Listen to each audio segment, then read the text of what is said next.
الحمدللہ رب العالمین والصلاۃ والسلام علی سید الانبیاء والمرسلین اما بعد اعوذ باللہ من الشیطان الرجیم بسم اللہ الرحمن الرحیم۔ محترم بزرگوں، دوستوں، نوجوان ساتھیوں، محترم بہنوں، پیارے بچوں، السلام علیکم ورحمۃ اللہ وبرکاتہ۔ آج کی ویڈیو میں نواسۂ رسول حضرت امام حسن مجتبیٰ رضی اللہ تعالی عنہ کا بیان کیا جائے گا۔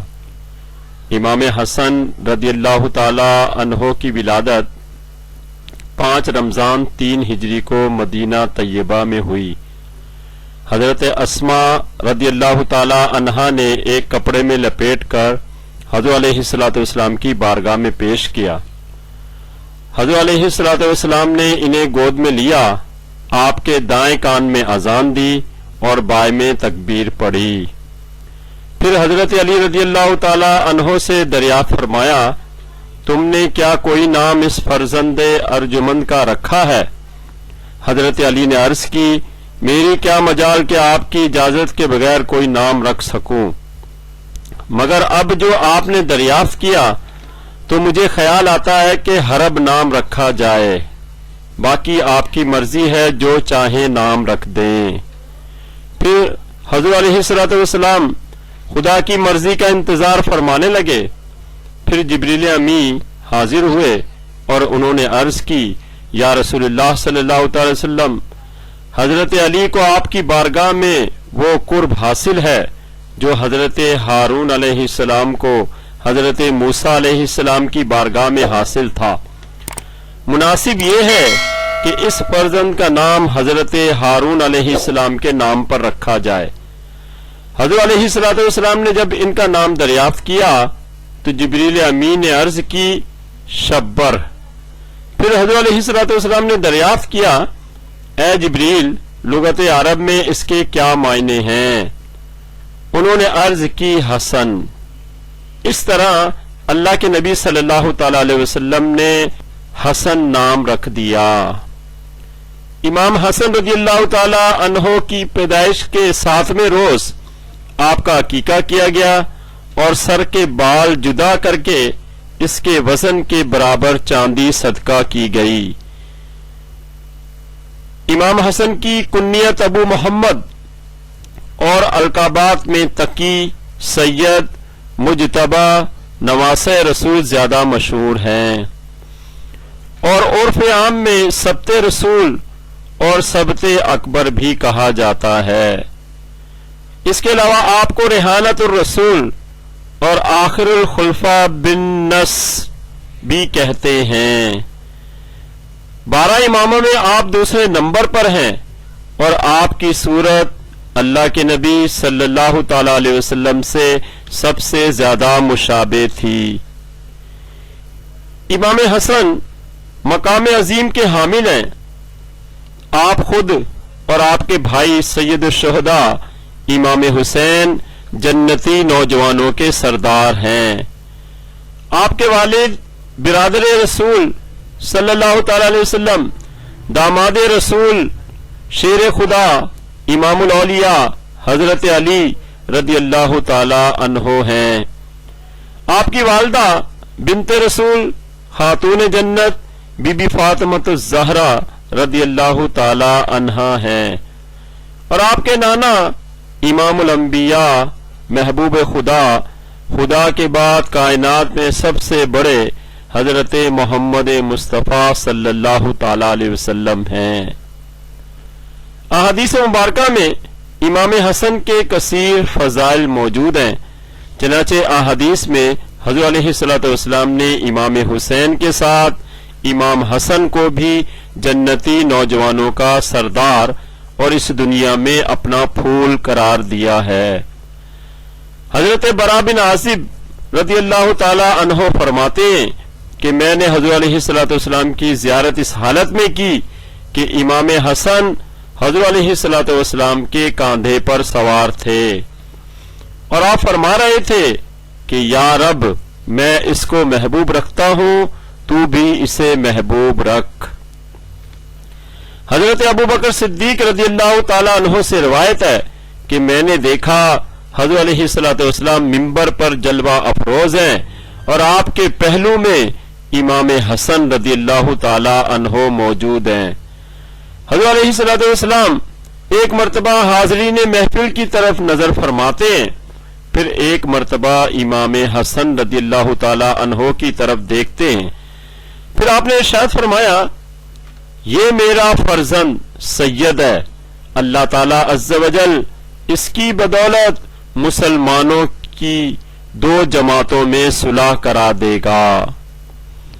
حضرت عبداللہ ابن زبیر رضی اللہ تعالیٰ عنہ فرماتے ہیں کہ امام حسن سب سے زیادہ حضور علیہ الصلوۃ والسلام کو پیارے تھے، حتیٰ کہ اگر حالت سجدہ میں حضور علیہ الصلوۃ والسلام کی پیٹھ یا مبارک گردن پر امام حسن سوار ہو جاتے تو اللہ کے نبی اس وقت تک سر سجدے سے نہ اٹھاتے جب تک کہ امام حسن اتر نہ جاتے، اور حالت رکوع میں بھی اگر امام حسن رسول اللہ صلی اللہ تعالی علیہ وسلم کی ٹانگوں کے درمیان آ جاتے تو حضرت علیہ الصلوۃ والسلام اپنی ٹانگوں کو اتنا کشادہ فرما دیتے کہ امام حسن بآسانی آپ کی مبارک ٹانگوں سے نکل جاتے۔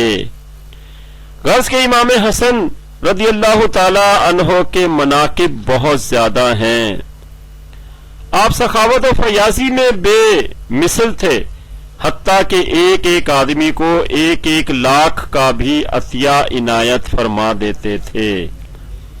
آپ نے 2 مرتبہ اپنا تمام کا تمام مال راہ خدا میں لٹا دیا اور 3 مرتبہ نصف مال اللہ کی راہ میں دے دیا، اور ایسی صحیح تقسیم کی کہ نالین شریف اور جرابوں میں سے بھی 1-1 دیتے گئے اور 1-1 رکھتے گئے۔ اس طرح آپ حلم و حشمت، جود و کرم، زہد و اطاعت میں بہت بلند مقام رکھتے تھے۔ آپ نے اپنی عمر میں 25 حج کیے جو سارے کے سارے پیدل کیے، باوجود کہ سواری موجود تھی، مگر آپ کی تواضع اور اخلاص ادب کا یہ تقاضا تھا کہ آپ نے تمام سفر حج پیدل ہی کیے۔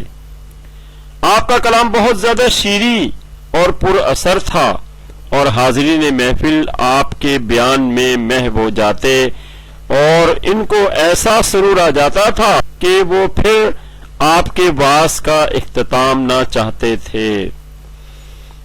حضرت مولا علی رضی اللہ تعالی عنہ کی شہادت کے بعد امام حسن نے خلافت کی ذمہ داری سنبھالی اور اہل کوفہ نے آپ کی بیعت کی، اور آپ نے چند ماہ کوفے میں گزارے، پھر تقریباً 6 ماہ خلافت کی ذمہ داری ادا کر کے امت کے 2 گروہوں میں ٹکراؤ سے بچنے کے لیے کچھ شرائط پر خلافت حضرت امیر معاویہ رضی اللہ تعالی عنہ کے حوالے کر دی، اور یوں حضرت علیہ الصلوۃ والسلام کا فرمان پورا ہوا کہ میرا یہ بیٹا امت کے 2 گروہوں میں صلح کرا دے گا۔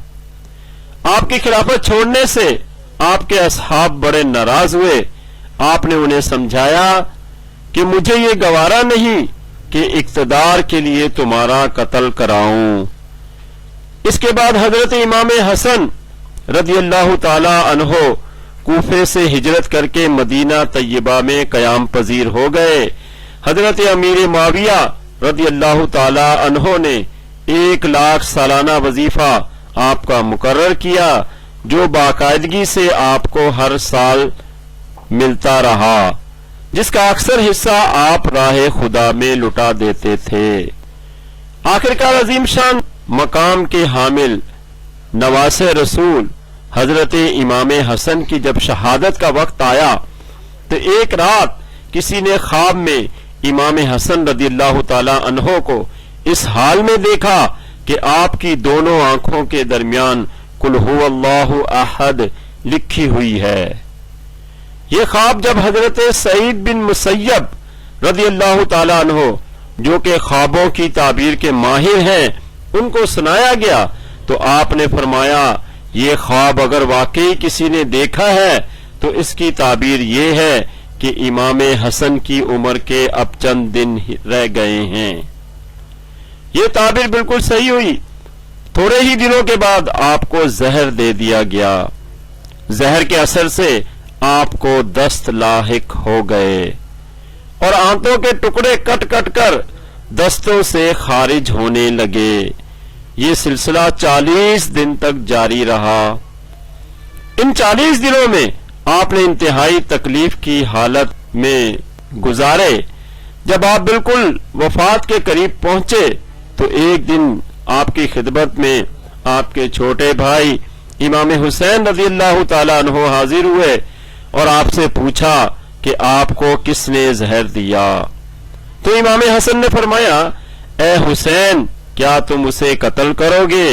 امام حسین نے جواب دیا یقیناً.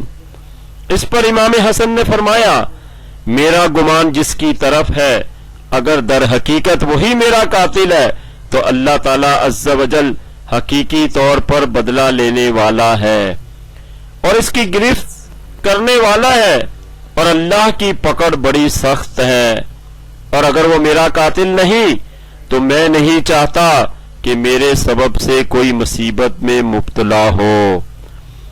مجھے اس سے پہلے بھی کئی مرتبہ زہر دیا گیا لیکن اس مرتبہ کا زہر سب سے زیادہ تیز ہے. سبحان اللہ.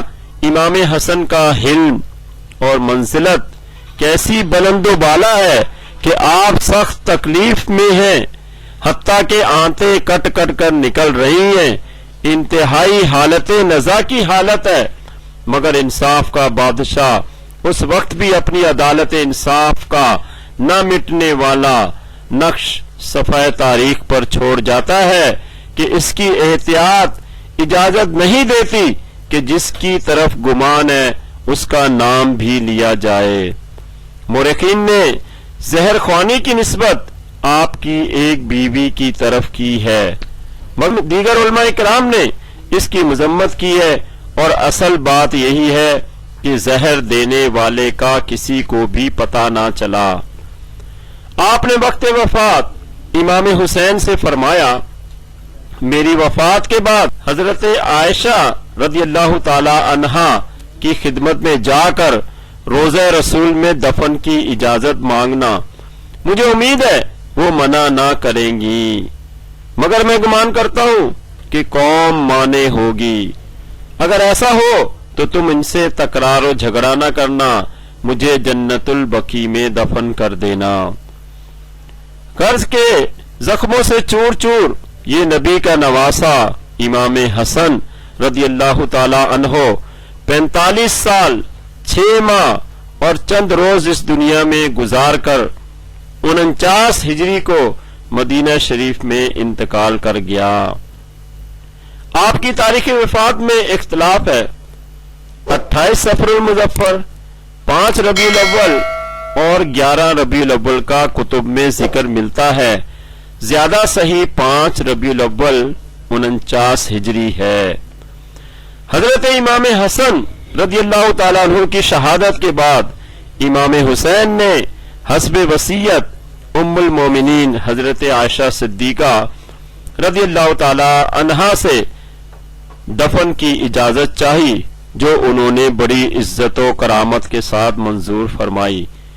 لیکن وقت کا حکمران مروان اس سے راضی نہ ہوا اور نوبت یہاں تک پہنچ گئی کہ ہتھیار نکل آئے اور زبردست خون خرابے کا خطرہ پیدا ہو گیا. پھر حضرت ابو ہریرہ رضی اللہ تعالی عنہ آگے بڑھے اور امام حسین کو سمجھایا اور بھائی کی وصیت یاد دلائی کہ اگر لڑائی جھگڑے کا خطرہ ہو تو پھر مجھے جنت البقیع میں دفن کر دینا. چنانچہ پھر اس حضور علیہ الصلوۃ والسلام کے لاڈلے نواسے امام حسن کو جنت البقیع میں اپنی والدہ محترمہ حضرت خاتون جنت بی بی فاطمہ الزہرا رضی اللہ تعالی عنہا کے پہلو میں دفن کر دیا گیا. کچھ عرصے کے بعد ایک دن امام حسین رضی اللہ تعالی عنہ نے دیکھا کہ وقت کا حکمران مروان امام حسن کے غم میں رو رہا ہے. آپ نے اس سے فرمایا آج تو رو رہا ہے مگر ان کی زندگی میں تو نے ان کے ساتھ کس کس طرح بدسلوکیاں کی تھی۔ مروان نے پہاڑ کی طرف اشارہ کر کے کہا، اے حسین، میں اس پہاڑ سے زیادہ حلیم شخص سے بدسلوکی کرتا تھا۔ یعنی مروان نے بھی اعتراف کیا کہ آپ حلم و برداشت میں پہاڑ سے بھی زیادہ مضبوط تھے۔ خدا تعالی بطفیل مصطفیٰ صلی اللہ تعالی علیہ وسلم نواس رسول حضرت امام حسن رضی اللہ تعالی عنہ کی قبر انور پر پڑنے والی رحمتوں برکتوں کا چھیٹا ہم پر بھی ڈال دے، ہماری بھی بگڑی بنا دے، اور پورے امت رسول صلی اللہ تعالی علیہ وسلم کو امام حسن رضی اللہ تعالی عنہ کے نقش قدم پر چلنے کی توفیق عطا فرمائے۔ آمین بجاہ النبی الامین صلی اللہ تعالی علیہ وسلم، وما علینا الا البلاغ۔